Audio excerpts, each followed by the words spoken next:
Tutorial Part 3. Retouch Groups. Structure your image. If you want to start a CMYK pre-press retouching session, first you will have to create Retouch Groups from one or more original layers of the PSD file. Retouch Groups will help you to efficiently navigate between the graphical elements of the image and better structure your work. As an extra feature, Retouch Express will create a thumbnail for layer groups as well, that you otherwise cannot have in Photoshop. Let's check the layers in this sample file first.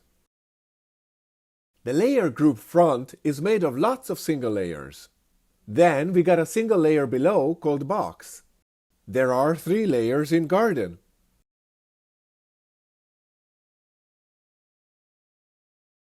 And another 3 in background group.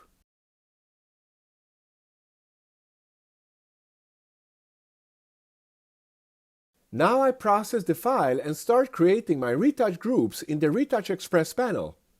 We usually go from top to bottom, so my first retouch group will be the front layers. I select in Photoshop Layers panel and then click on Create from Selection button in Retouch Express. Then I click on Deselect and go back to Photoshop Layers panel. The next retouch group will be the box. Again, you click on Create from Selection.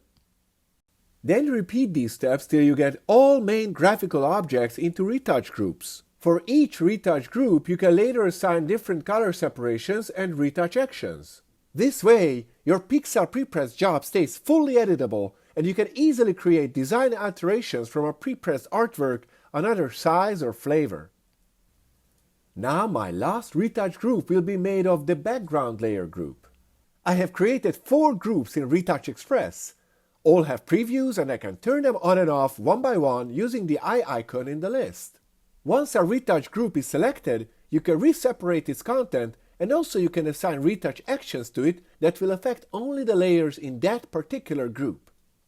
In the next tutorials, I will show you in details how to do that.